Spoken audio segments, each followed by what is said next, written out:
Full screen.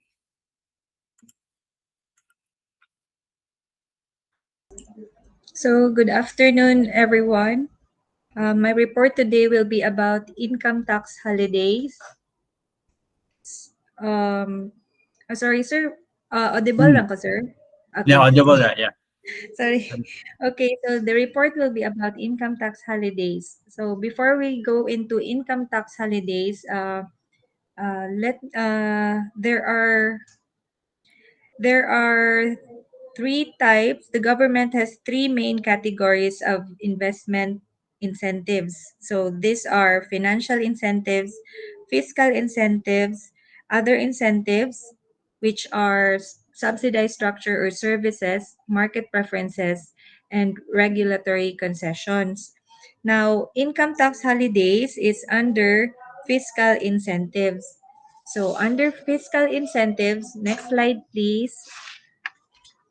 There are six categories. Uh, Fiscal incentives can be broadly categorized into first, income tax holidays. Second is investment allowances and tax credits. Now, three, reduced corporate income tax. And then fourth, accelerated depreciation. And fifth is exemptions from indirect taxes. And six is export processing zones. So for the income tax holidays, basically ano lang siya, no taxes for a period of time. So mura lang siya for the term na holiday, meaning ano siya kanang wala kay kuanan for a certain period. Wala kay movement, wala kay bayranan for a certain period. Next slide, sir, please. So there are advantages and disadvantages for income tax holidays. For the first, for the ad, let's go to the advantage first. Uh, Firstly, it is simple to administer, and then it allows taxpayers to avoid contact with tax administration, which may be important if it is complex or corrupt. And same as corporate income tax rates, lower po siya than except that it may be tax spared. So, as simple as that, dali lang kaayo siya, and then at the same time, um, they will have the chance and opportunity na dili lang sila mo um, ano ni kanang report to the, like for example, dili nang naa sila'y chance na, or they can have the ka-answer ba nga, they are not required to report to the BPLO or to the treasurer for them to submit kung whatever ang ilahang declaration for a certain period or that year. Now, going to the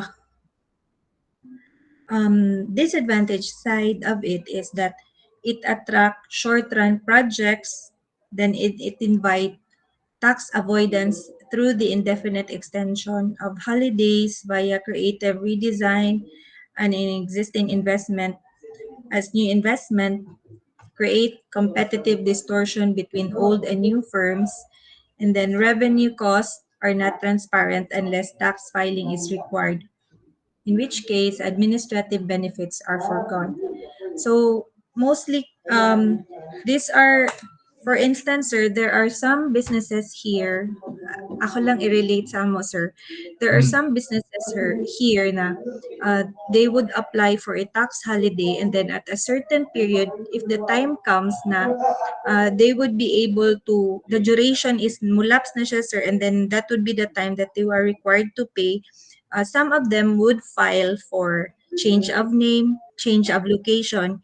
In a way, the system will generate as new. So meaning they have the opportunity again to request for a tax holiday for that certain business. Hmm. Um, so, murag ingon ana ang trend nga by the time comes, uh, they would change location lang, mobalhin lang sila og tindahan, but the same business lang gyapon ang ilahang gi kuan. Another another ano po niya sir, an example here is that um, since they have the opportunity na they would not be able to submit the um, tax returns nila or the kanang ilahang gitawag og ledger ba sir ba kanang sa Mm. business nila, so they have the chance not to be able to kanang disclose or show whatever the actual amount that they are generating from their business. So Mm. next slide please. So here are the um, results for the income tax holidays given the negative side of it, or sorry, for the disadvantage side of it. Mm. So for the first one, it attracts short-term, highly profitable and footloose industries. So as a result, redundancies and high revenue losses for the government. Since magbalik-balik lang man siya og for the same business, only maybe different name, different Mm. corporation or different location, yet they are still generating the same income, but they are not returning the equivalent amount to the government since they are Mm. registered as short-term lamang sila. Next is provide opportunity for tax avoidance. Since they are time bound, so like for example, they will just declare that they will be um, running the business for 2 or 1 years lang, sorry, 2 years or 1 year, and then by that time they would close the business, so definitely they have the tax holiday, but then they did not return to the government whatever nga they could have given back to the government. Mm. Then they seek extension through rent seeking. Um, the enterprise may seek extensions through rent seeking to remain competitive with other enterprise through redesignation of an investment as a new one. So like what I said, sir, ano lang, i-register na nila as a different, different different name of the business, but still it's the same business, or different owner and a different location, but still the business itself is the same, even ang composition sa ilahang manpower is still the same. Mm. So for the next is not required to file tax returns. So the revenue cost,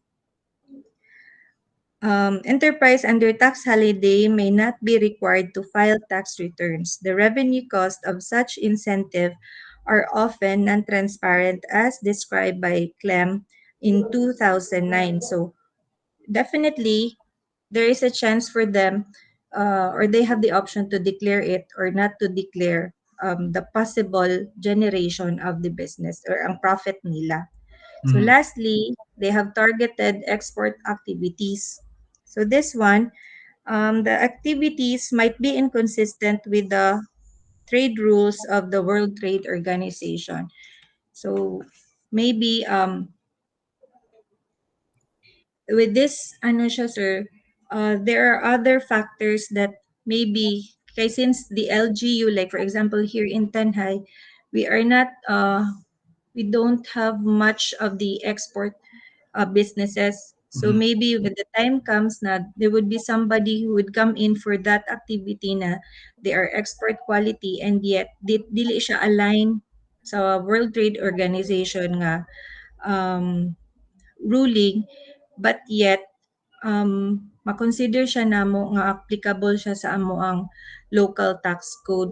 Murag kuan siya sir ba kanang might be we have ordinances or tax code already nga na-impose na, and yet since we are not kanang used to this kind of tradings, we did not murag na ano siya namo sir no, na overlook ba, wala namo nakita nga at some point there are rules na applicable po dahil siya sa lain nga ano sir, agencies.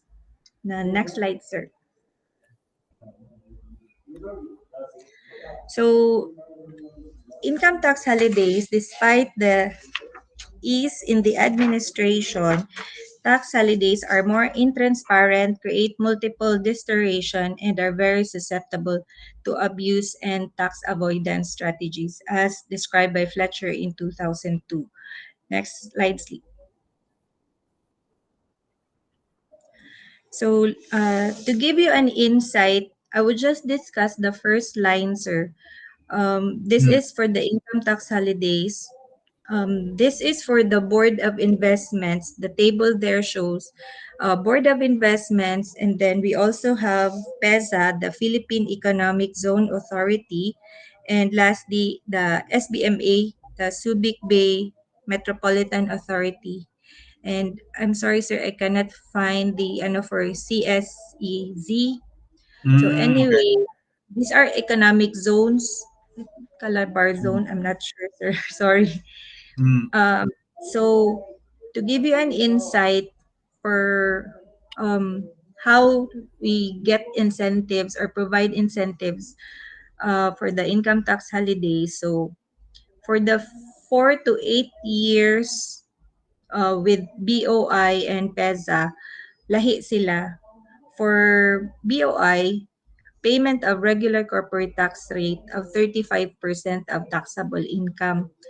So 35% for BOI, but for PEZA it's a different scenario. After 4 to 8 years, exemption from national and local taxes in lieu or in the absence of the special rate of 5% tax on gross income. So ano sila, sir, different sila kanang basihan sa ilahang computation. mhm, And lastly, when we go to SBMA, 5% tax on gross income in lieu of all local and national taxes. So at least kani silang ano ba, they have comparisons showing na lahi-lahi og approach ang different organizations, no, with regards to income tax holidays. Next, sir. mhm, So to address such concerns ba, there are two bills being presented. So the first bill is Bill 987, known as the Recto Bill. So the brief description of this bill is that the BOI and the PEZA will be merged, renamed, and reorganized as Philippine Investment Promotion Administration, or PIPA. The next one is that PIPA will be attached mm. to DTI. And Uh, then, Ma'am Quinley, sir, the assignment was to talk about income tax holiday, so you don't need to discuss ah, the Senate bills na. Are there ah, any slides under Kwan, the income tax holidays? because Villar bill, sir, will, sir, the Mhm. difference of the two bills, ako na lang siyang i-summarize lang, sir, sa Ah, last yeah, part. Ano siya i-summary. Next slide, sir. Next slide. yeah. Mhm. So, next slide, sir. So there. So giving the two bills, we have the two bills, the Villar bill and the recto bill. So the summary is that both bills provide significant improvements to current fiscal incentive regime in the country by simplifying provisions and administration of fiscal incentives. So government revenues can be boosted without compromising the level of investment. So to sum it up, sir, with the Villar bill, mas ano siya, sir, kanang what you call this, mas iyahang gilesen ang chance of any corruption or any form kay mas kung ano man siya, sir, kanang iyan na sorry, iyan ang gi-classify ang makakuan sa incentive, which is ang iyang ano dito, sir, is the bill provides varying incentives to export domestic enterprises located in identified 30 poorest provinces or less. So dito ra siya nilimit ra siya sa 30 poorest provinces. So I think dito lang siya nag-differ sa recto bill, sir. That's all for my Okay. Just a bit of note. I think na wala na sabot ang instructions. I think there's a bit of miscommunication sa extraction. I'll show you kay ano ba let me submit. Refresh. Okay. So Sir Nelson, are you there? Yes, sir. Yes, please i-submit lang to yung gi-present last week. Okay, i-resubmit na ko, sir. Sige, sir. Yeah. I think I asked for it somewhere else man na wala siya na save sa akong modules. Anyway, so I'll just show you na lang through the recording. Ako lagi siyang i-mute. So,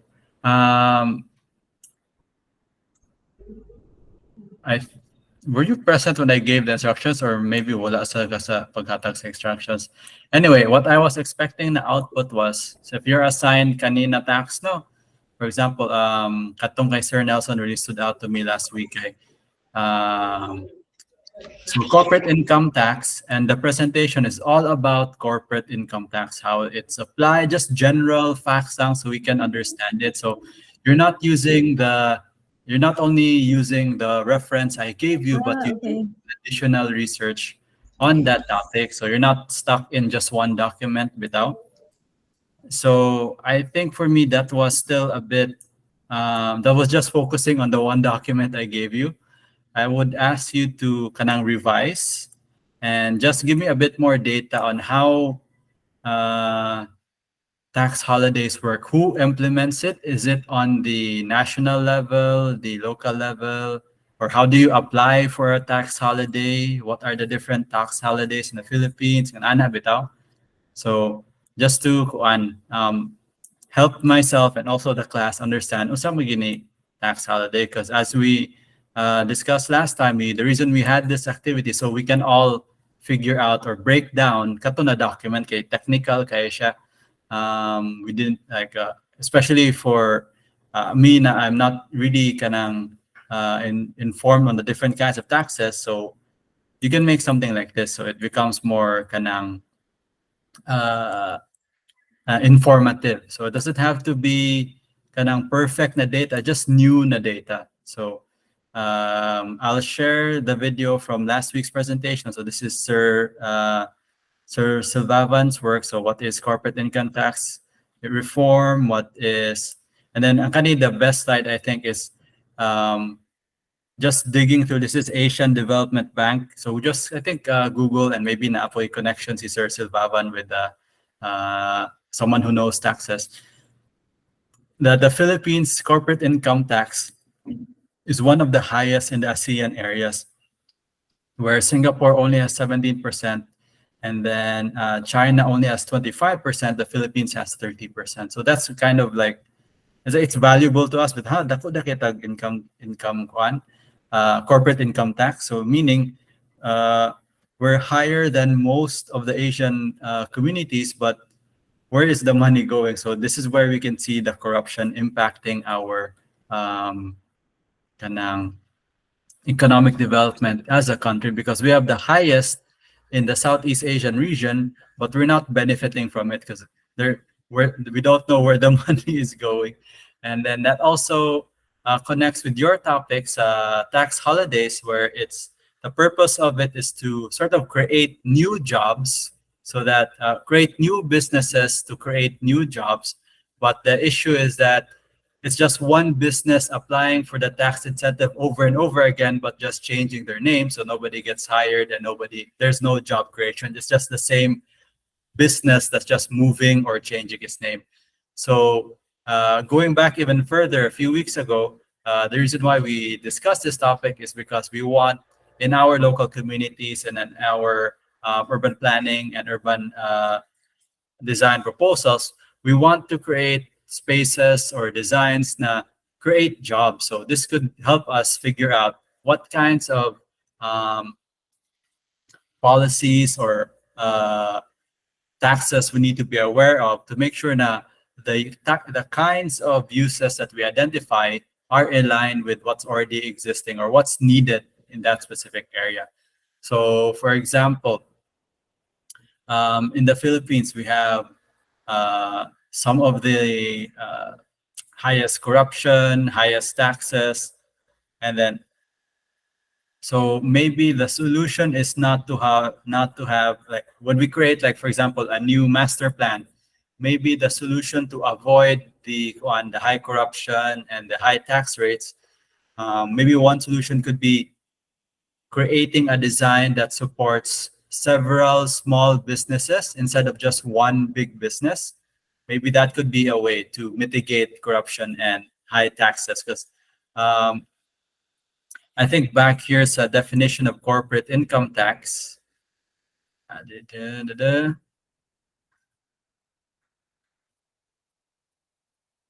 Okay, so in the name itself, it targets corporations. So what are corporations? I'm just borrowing Sir Nelson's slides.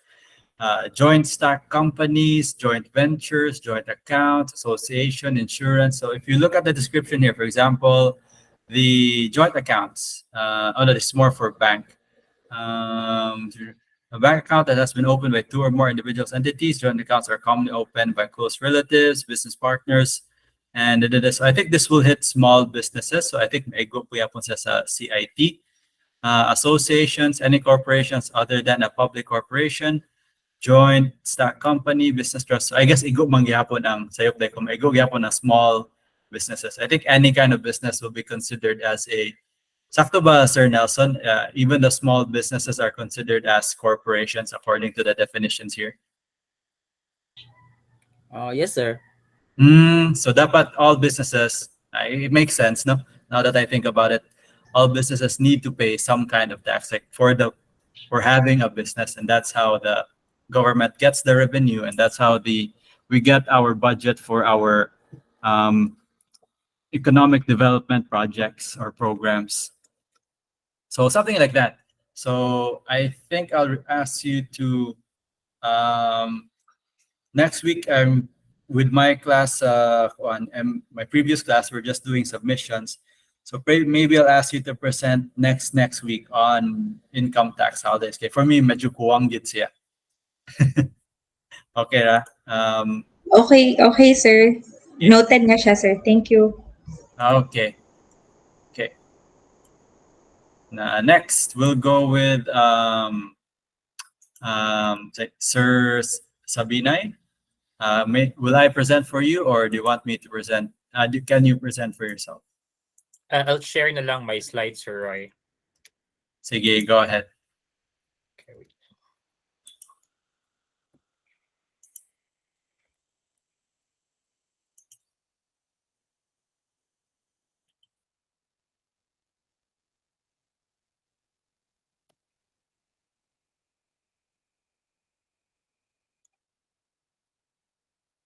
Okay.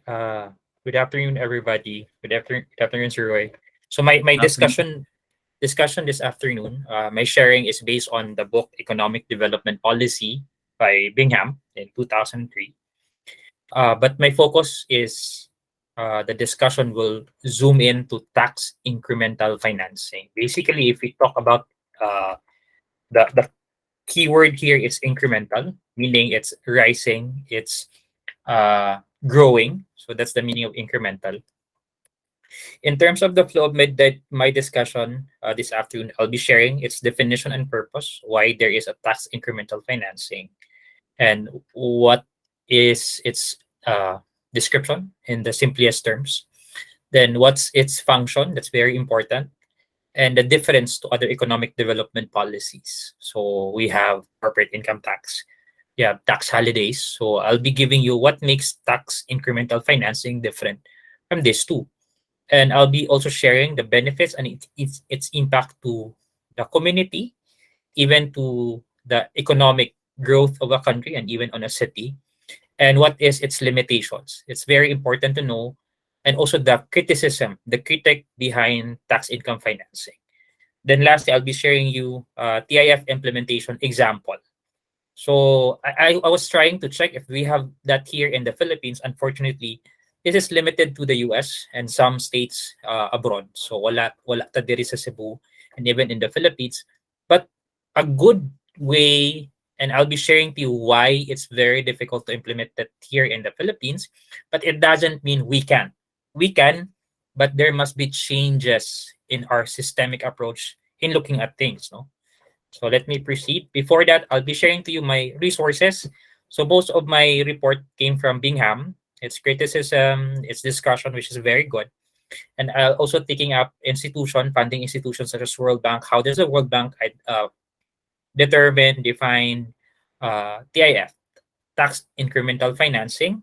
And also, I'm looking at the incremental manual of Wisconsin Department Revenue. So that's very good because it gives me an idea would that work. No? So they have a manual because the TIF, it's not that simple. It's complex, but it's with certainty. That's why the tax incremental could be a good way here in the country, not just countrywide, but even local government units can implement this.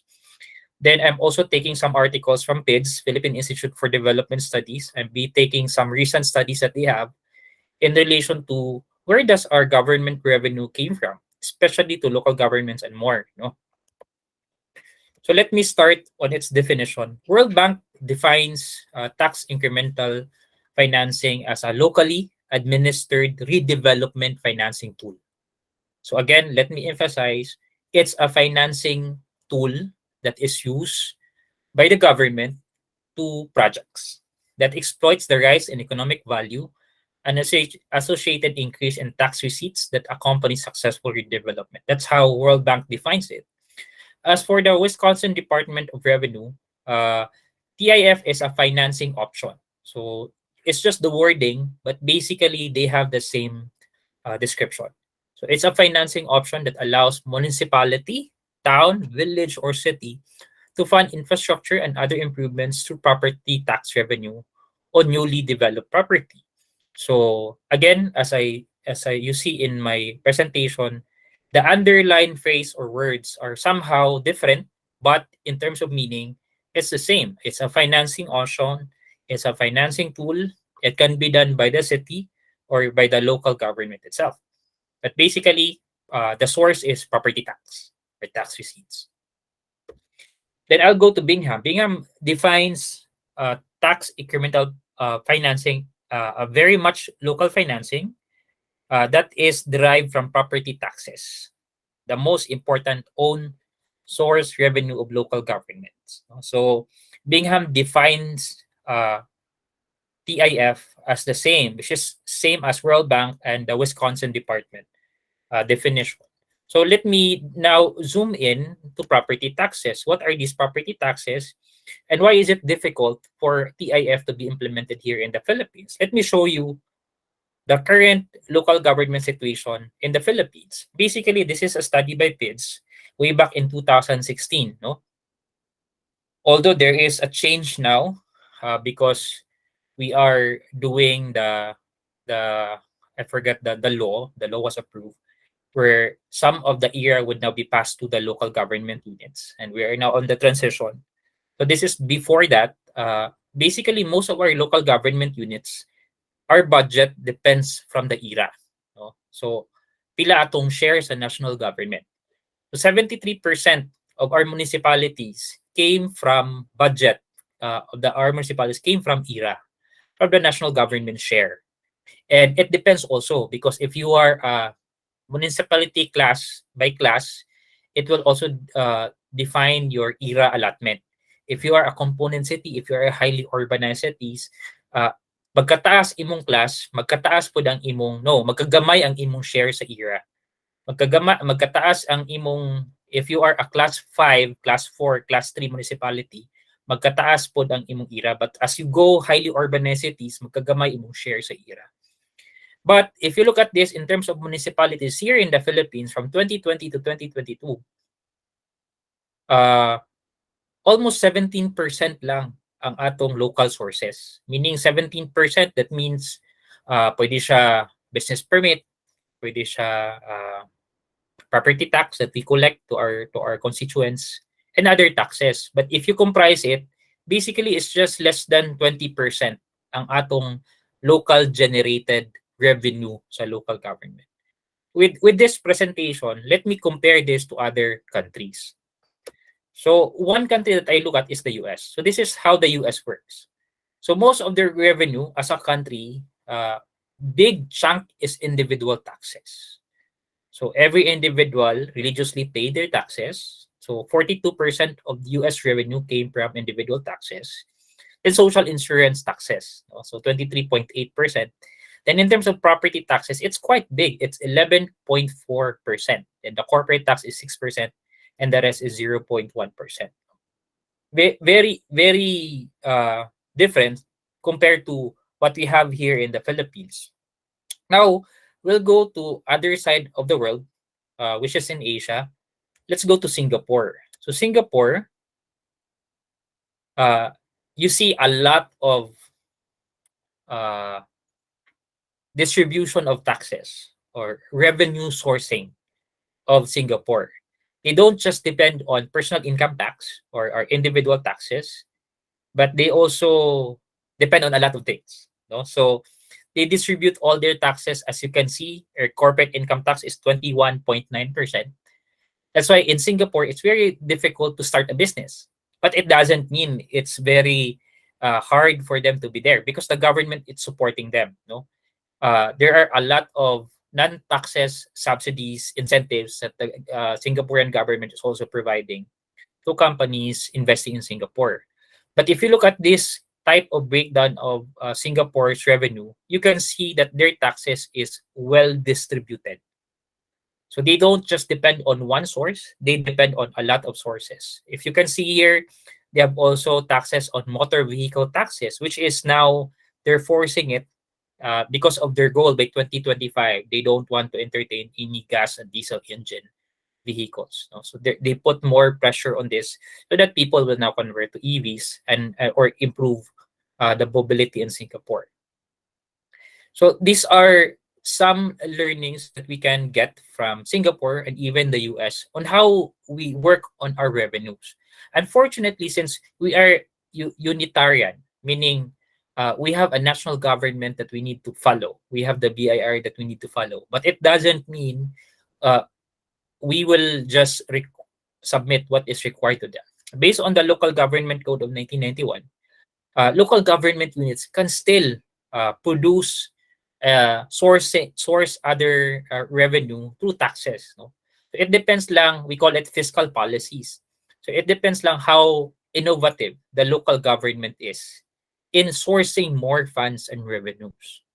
So, but with our centralized government approach right now in the Philippines, it's very difficult to introduce the tax incremental financing because currently our property tax is way, way, way lower compared to other countries. If you look at it on a local government perspective, no.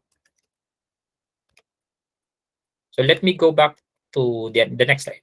So for what purpose? What is the purpose for tax income financing? Basically, according to the World Bank and Bingham, they mentioned it is to develop blighted area and convert it to an economic productive area. They call it tax incremental districts. These are area that is located in metropolitan areas, regional centers, key cities, economic driver cities that are not being used. Take, for example, vacant lots, abandoned buildings, which we can see here in Cebu. We have a lot of abandoned buildings in downtown and uptown. We have houses in derelict or dangerous shape and smaller property nuisance that creep up on cities and suburbs. These are blighted area, meaning areas that are idle areas, but in terms of tax property, it's way big. It's bigger because they're located in the city core. So with that, dagko kay sila tax properties, no? But not being used, not being utilized. Big example ani is we know SRP, but sometimes we forget that there is also a North Reclamation Area. The North Reclamation Area is the one in Park Mall by Hotel, Sibudok, UCMed, before this infrastructure was formed, this was empty lot. But what happened to this lot? It was bought by private sector, but it's not being used. Meaning it's just stay there. It's just stay there, but it's not being used. No? Uh, so that's an idle lot that can be developed if there was a chance to develop it. Then later on they realize, oh, it's become idle. Let's use this. So that's why there is now ordinance from Mandaue. If you don't utilize your lot, then we will uh, increase the tax property. That's why Buy Hotel is there, and a lot of developments is now happening. And at the same time, it addressing overlaying taxing jurisdiction and tax collection efficiency or growth. As I mentioned to you, if that lot is not being used, but there's a building situated in the area, it doesn't mean it's not paying property tax. It's still paying property tax. It's not just being used. So there is a change now in terms of property tax, which is now based on market price. So its development would not be utilized enough because it's not being used. It's not being productive. So that's why the government is saying is the best way is to develop this through tax income financing. Then it encourages cooperation between local government. Because again, if you look at here in the Philippines, not all land can be collected through our local government units because some lands are owned by the province. If you take note on IT Park is bought by Ayala through through Cebu City, but they're still paying Cebu City through that lot. But it doesn't mean all the lot is Cebu City. Some properties are under the province of Cebu. So some lots are shared by two government jurisdictions. And that's where the confusion would happen because it's different, right? It's different province, it's different under an HUC, and HUC has a different way of assessing land value. So this is where they see how can tax incremental financing would assist in terms of areas that have two or three more political jurisdictions being the owner of that lot. No? And third, it encourages cooperation between local government. So it's like a joint business, or it's a joint investment of the not investment but a joint financing program of this different institution. If that lot is owned by the city, then no problem. But if that lot is owned between the city and the Mandaue city, then this is where they can talk, they can converse and cooperate and finance the project moving forward. So that's how the tax in incremental financing and its purpose. So how does TIF work? So when a municipality creates a tax incremental district, meaning he has this area owned by the city and he wants it developed, he needs to identify that first as a tax incremental district to start with. Then the municipality and other taxing jurisdiction agree to support their operation. If it's owned by the city, then it will be now the city who will decide. But if it's owned by different jurisdiction, then they need to talk together, ask together, agree together that this is what we are planning to do on this particular area. So they need to decide their base property value. Like for example, if their base property value on this particular land area is 20, let's say 20,000 base value. So they need to agree all this jurisdiction that 20,000 would be the base value, but after 20 years, the value of this land would be this. So let's say after 20 years, the value of this land would be 200,000 from 20,000. So with that, it will now be, they will discuss it. Should we implement this on our own? Or should we offer this to the private sector?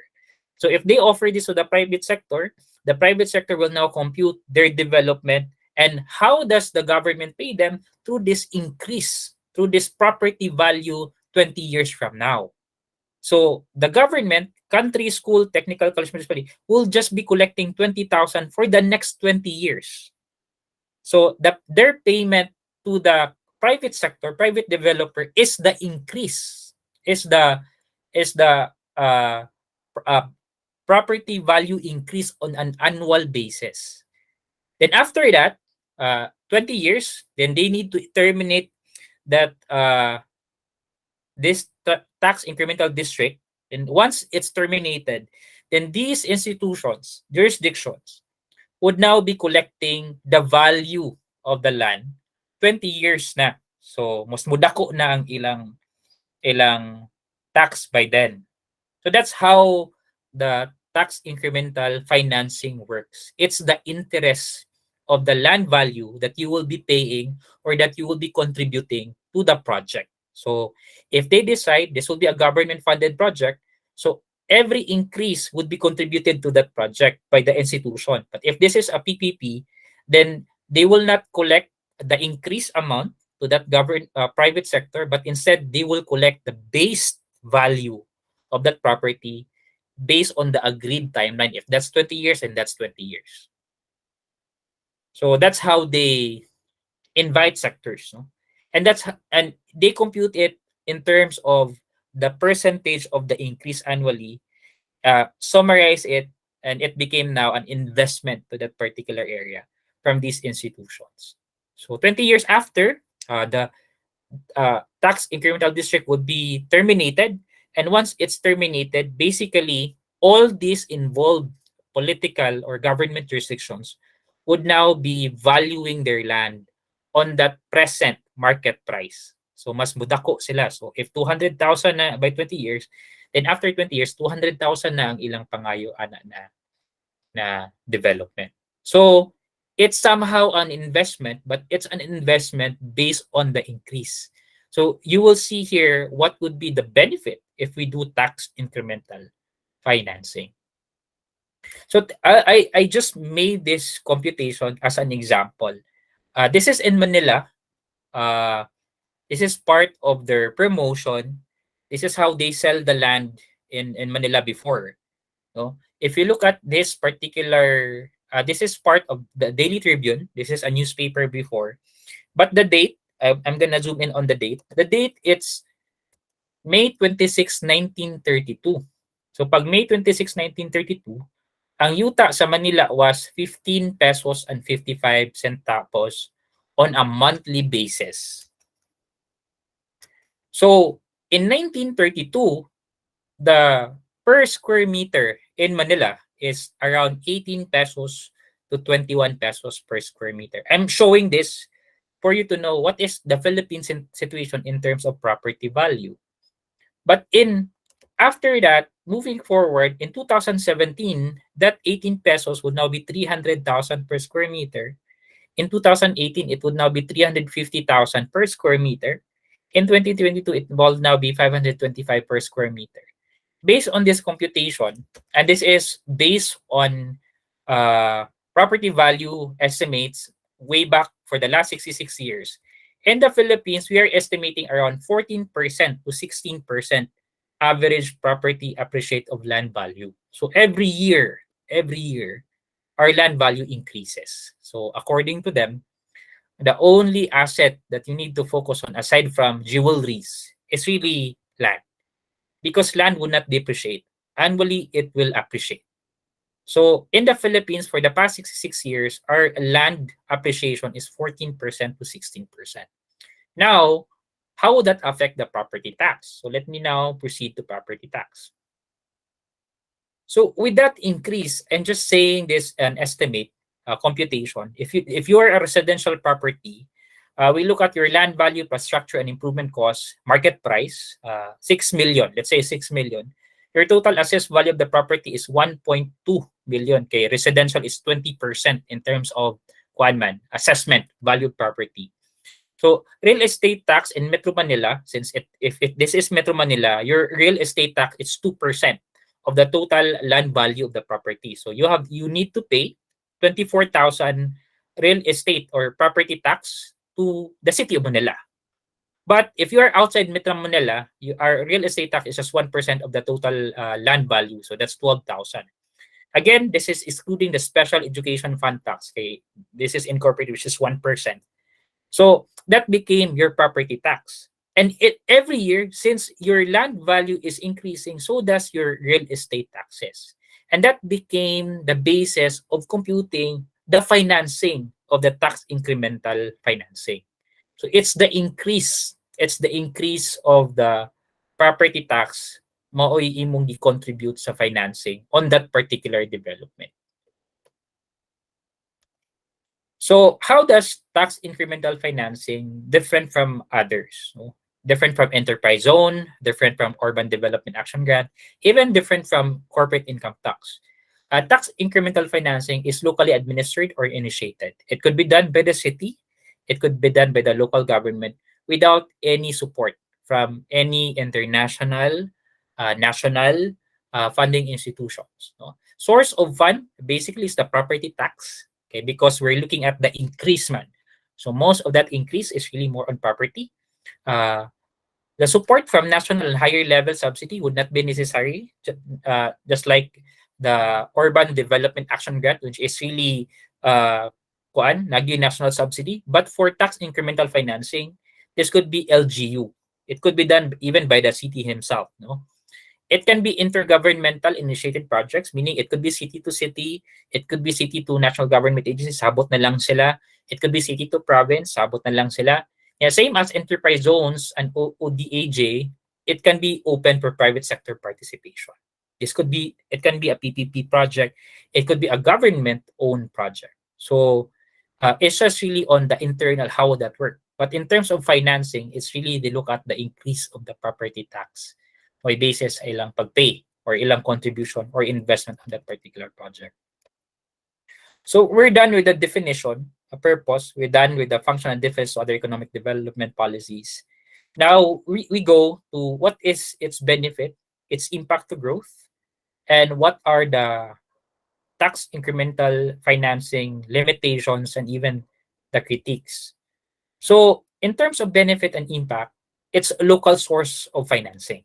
So if you are a local government, then you have more control.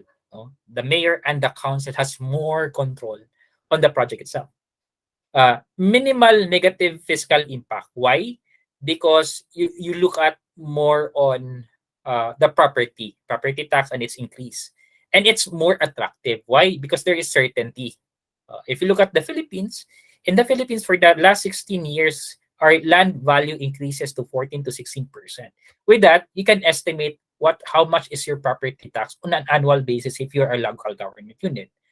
That makes you have a control, no? Have a control on what would be your revenue on this particular year, on the next 5 years, because you have more control.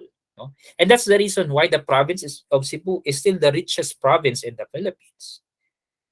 Because our land value is increasing. Aside from that, the province is now getting properties of the province which was forgotten before. No, we forgot that it's under the province, but we own na lang. So there's now the swap deal between the city of Cebu and the province of Cebu, where they share lots.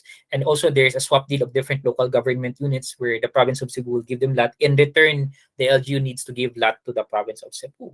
Aside from that, it's really the development. And once there's development, there is an increased value of land on that particular area. So if there is an increase, then you can compute 5 years from now, this is the land valuation of my local government unit.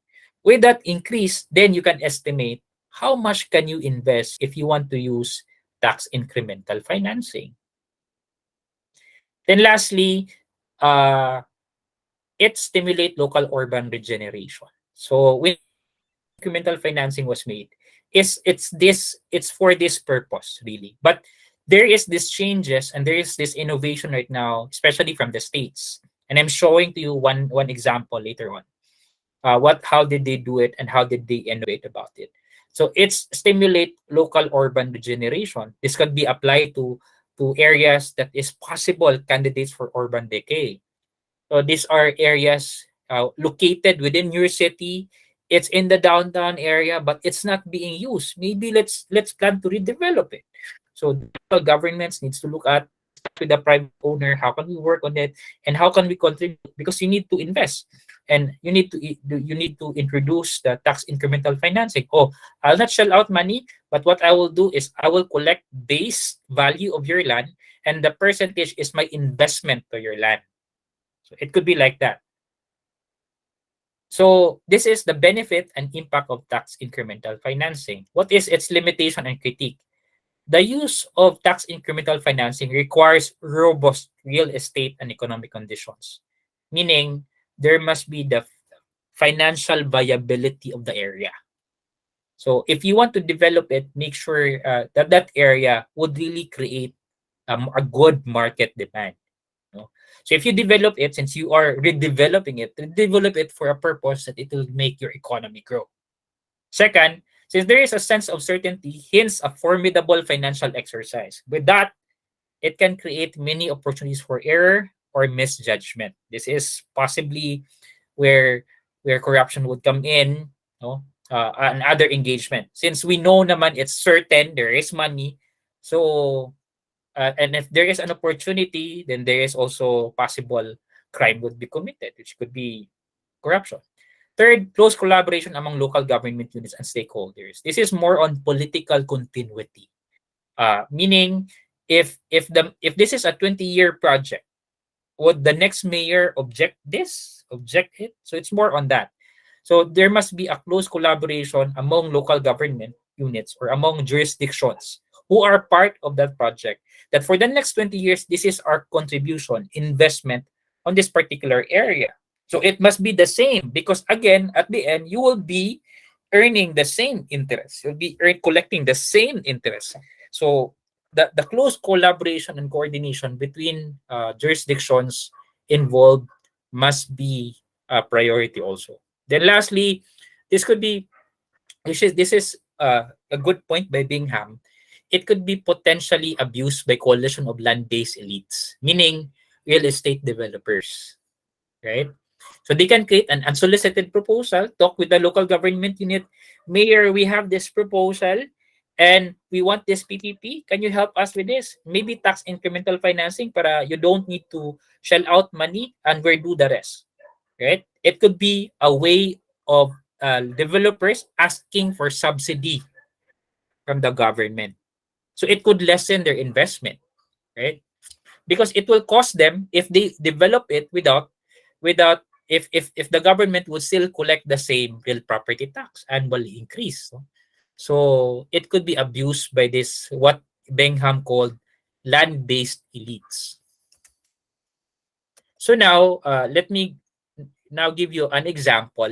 This is one of the best example according to World Bank, the Atlantic Station project in Atlanta, Georgia. So this is a former coal-based station, train station in Atlanta, which has been vacated and idle for a decades already. And in 1996, they started to develop this. So from this on your left side of the picture to this on the right side. So how did they work on this? So the Atlantic Station became now a mixed-use development of the historic Atlantic Steel. If you know Atlantic Steel, that's very familiar during the industrial era around 18th century. With 12.5 square foot master plan that stretches across 138 acres, it's a big land. Then the developer was Jacoby Development. They started 1996. And from 1996, they developed 3-level, 8,000 space parking structure underneath the commercial core. It's a $3 billion worth of project investment. Then, how did the City of Atlanta support the Jacoby development? Through the tax incremental financing. So from 1996 up until the present, the City of Atlanta have contributed 250 the project. Then it's the largest PPP project in the state of Georgia. It's now have 5,000 residents in 3,000 residential units with 7,000 employees and have a lot of space, open space for the people. And it's now present and the development is still ongoing. But if you look at the pictures, that was the plan on the upper photo and below is a present now Atlanta Station project in Atlanta, Georgia. So it became one of the mixed use, one of the biggest mixed use development in the United States. So this is just an example on how does uh, incremental financing works in terms of redeveloping blighted area, idle area located in your city center. So with that, thank you everyone, and hopefully you learn from this discussion. And mayang hapon. Back to you, Sir Roy. Very good. Thank you, Sir Ellie. Nag-notes you ko. That was a very good presentation.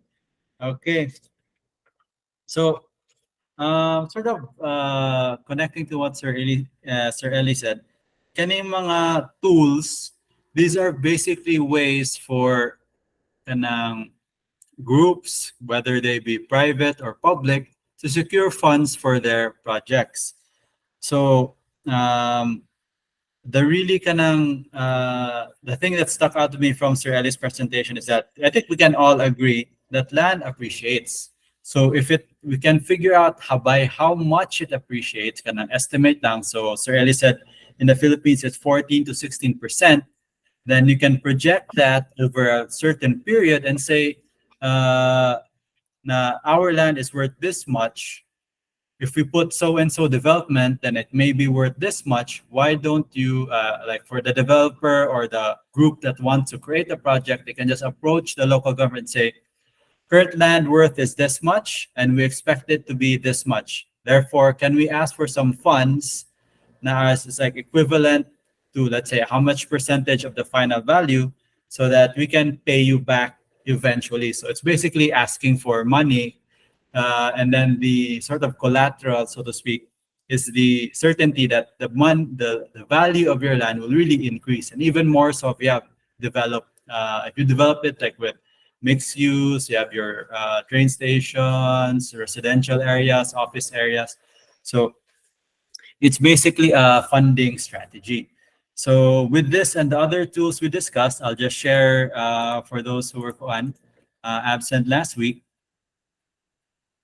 So the enterprise zones are something similar.